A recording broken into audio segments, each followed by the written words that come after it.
सभी का यीशु मसीह की प्रार्थना में स्वागत है। जितने भी जन यीशु मसीह की प्रार्थना में पधारे हुए हैं उन सब का मैं तहे दिल से धन्यवाद करता हूं कि वह परमेश्वर की प्रार्थना को रोज सुनते हैं और परमेश्वर के वचनों पे चलते हैं। परमेश्वर उनकी मनोकामनाओं को पूर्ण करे और उन्हें आशीष दे।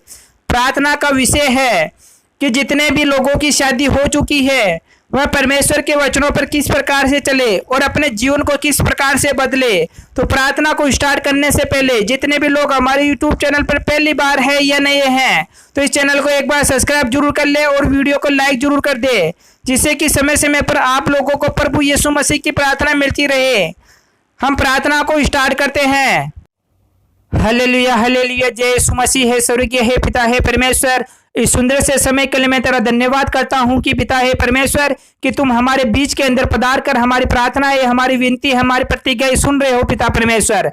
हे खुदाबंद हालेलुया यीशु मसीह, ये धरती पर न जाने कितने लोग हैं, कई व्यक्ति है जो कई प्रकार की बीमारियों से मुसीबतों के अंदर पड़े हुए हैं। उनके जीवन के अंदर कई प्रकार के रोग बीमारियां आ चुकी है पिता परमेश्वर, वह निकलने का नाम नहीं ले रही है पिता परमेश्वर। उनके जीवन के अंदर रोग बढ़ते जा रहे हैं पिता परमेश्वर। कई व्यक्तियों की बीपी कंट्रोल नहीं हो पा रही है पिता परमेश्वर। थायराइड की बीमारियां, बीपी कंट्रोल नहीं होने की बीमारियां, लकवे की बीमारियां, पैरालिसिस की बीमारियां, मोटापे की बीमारियां, चलने फिरने में तकलीफ, आंखों से देखने में तकलीफ, सुनने में तकलीफ, उठने बैठने में तकलीफ, कई प्रकार की परेशानी उनके जीवन में आ चुकी है पिता परमेश्वर।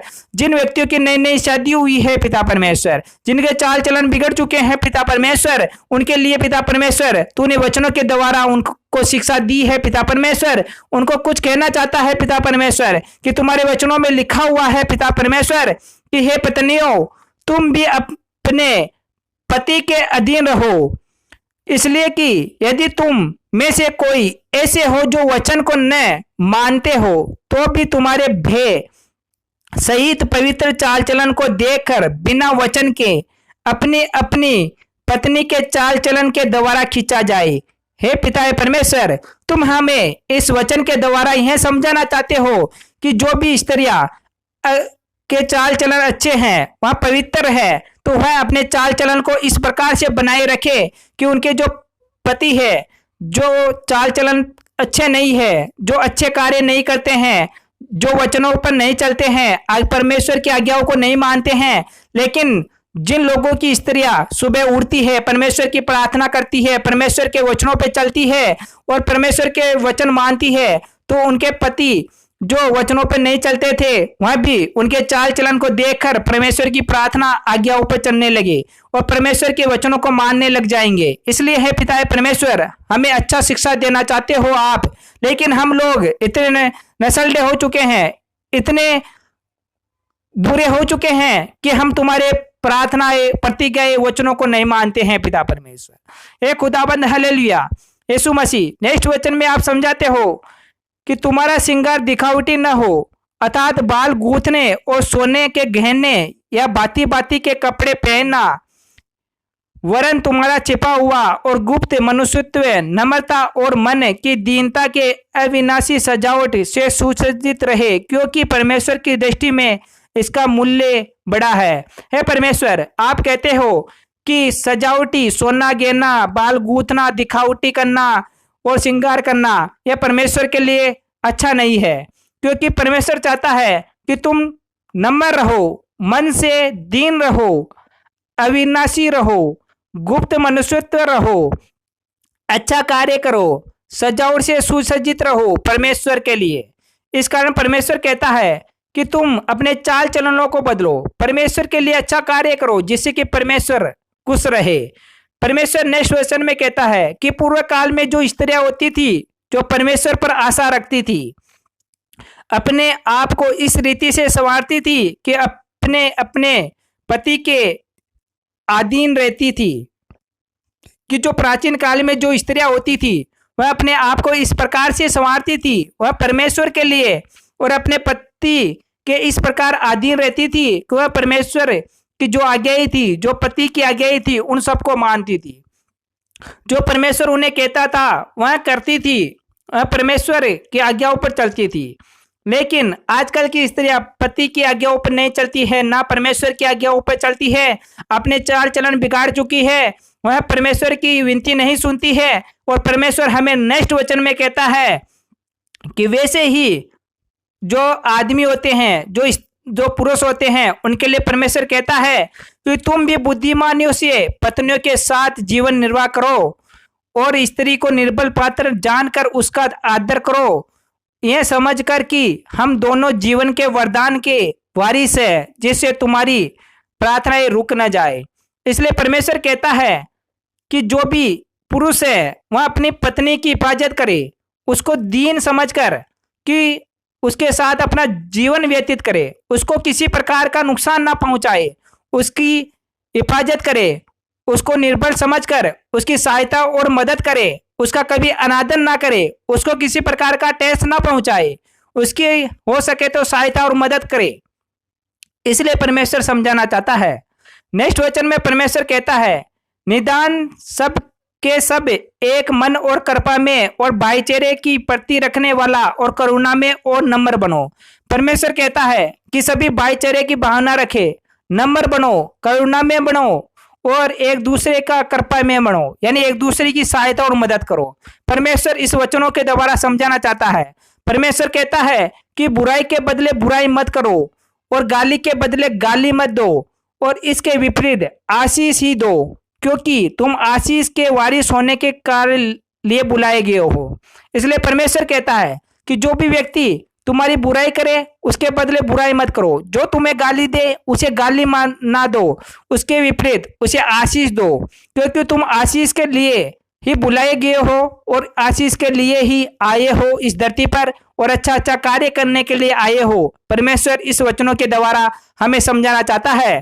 परमेश्वर नेक्स्ट वचन में कहता है, क्योंकि जो कोई जीवन की इच्छा रखता है और अच्छे दिन देखना चाहता है, वह अपनी जीभ को बुराई से और अपने होठों को छल की बातों से रोकने का कोशिश करे।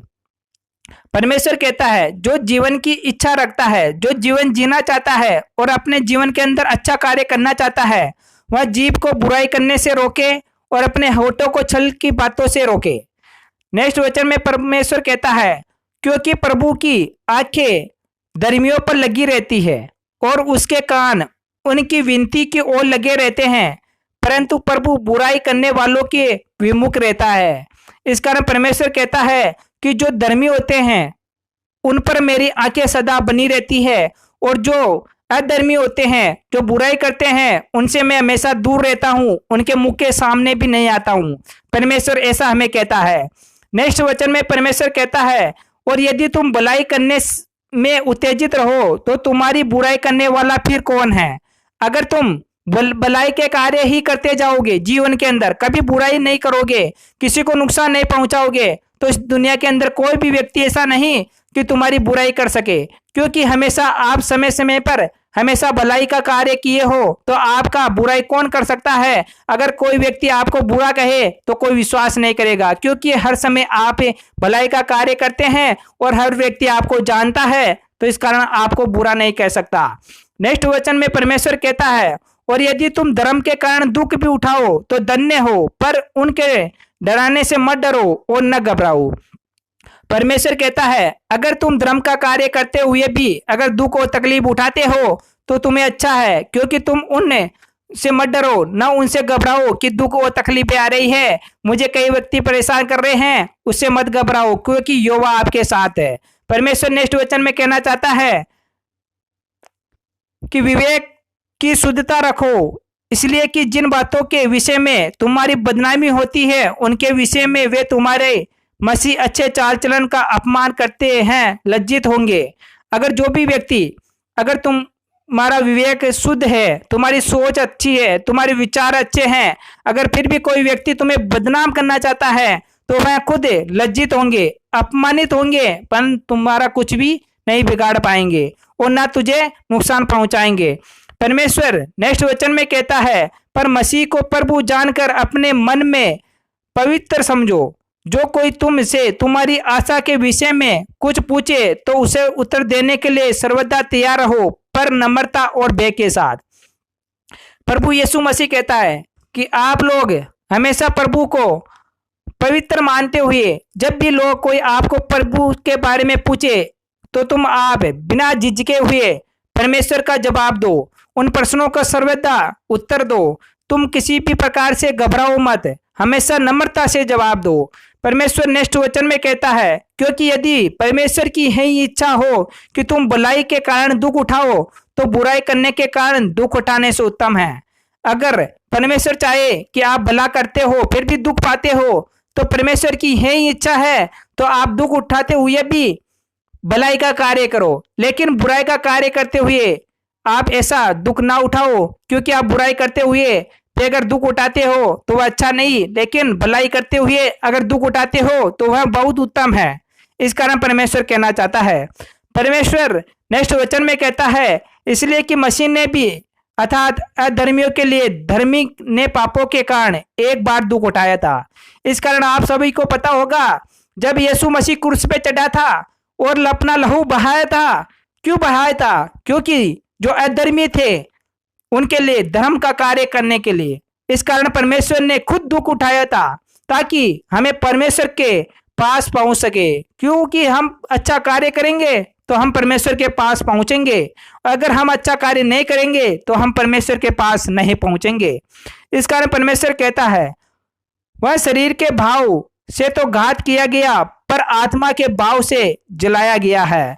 लेकिन परमेश्वर कहता है कि जिस व्यक्ति को परमेश्वर ने शरीर से नुकसान पहुंचाया है, आप सभी को पता है कोई भी व्यक्ति कई प्रकार के दुख मुसीबतें उठाता है, वह अपने क्रूस को लेकर चलता है तो कई जीवन के अंदर मुसीबतें, संकट और तकलीफ आते हैं, लेकिन जब वह शरीर से इन दुखों तकलीफों को पार कर लेता है तो परमेश्वर उसे आत्मा से इस प्रकार का सुख देता है कि उसके जीवन में कभी दुख नहीं आते।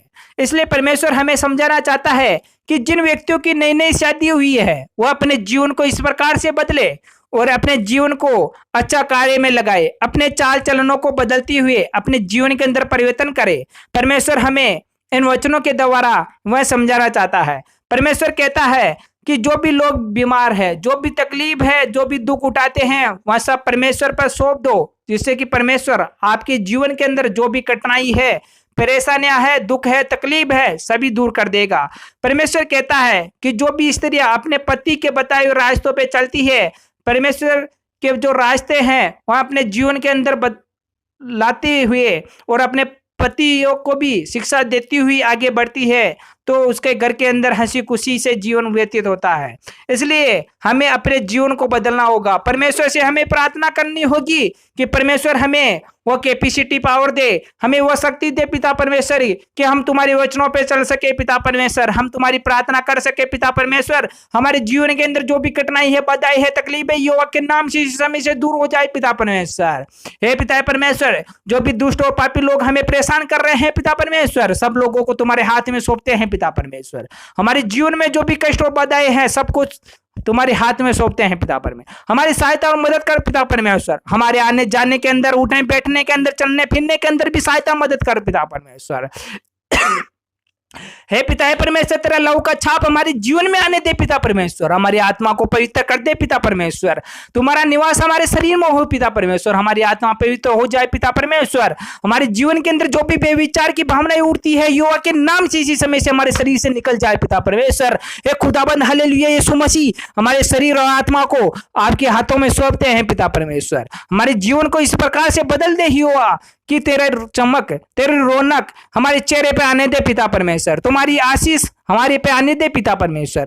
तुम्हारी कृपा हमारे पे होने दे पिता परमेश्वर। हे खुदाबंद हालेलुया यीशु मसीह, हमारे जीवन को इस प्रकार से परिवर्तन कर दे पिता परमेश्वर कि हम अच्छा कार्य करें पिता परमेश्वर। हम अपने जीवन के अंदर उच्च विचार रखें पिता परमेश्वर। हमारे जीवन में कभी भी भय डर ना रहे पिता परमेश्वर। हम कभी भी घबराए नहीं पिता परमेश्वर। हमारे साथ तुम सदा रहते हो पिता परमेश्वर। हम तेरा धन्यवाद करते हैं पिता परमेश्वर कि तूने हमारी प्रार्थना सुनी और प्रार्थना को उत्तर दिया पिता परमेश्वर। जितने भी लोग इस प्रार्थना को सुन रहे हैं पिता परमेश्वर, उनके जीवन में जो भी कठिनाई है, जो भी बाधाएं है, यहोवा के नाम से इसी समय से दूर हो जाए पिता परमेश्वर। तेरा लहू का मैं छाप लगाता हूं पिता परमेश्वर कि उनको जीवन को चंगा कर दे पिता परमेश्वर। हे खुदाबंद हालेलुया, जो भी व्यक्ति रोगों से पीड़ाओं से ग्रसित है, यहोवा के नाम से उनके जीवन से दुख और तकलीफ जाते रहे पिता परमेश्वर। वह व्यक्ति तुरंत चंगे हो जाए पिता परमेश्वर। उनको जीवन के अंदर आशीष दे पिता परमेश्वर। उनके जीवन को बदल दे पिता परमेश्वर। हे खुदाबंद हालेलुया यीशु मसीह, तेरा धन्यवाद करता हूं पिता परमेश्वर परमेश्वर कि तूने हमारी प्रार्थना को सुना पिता परमेश्वर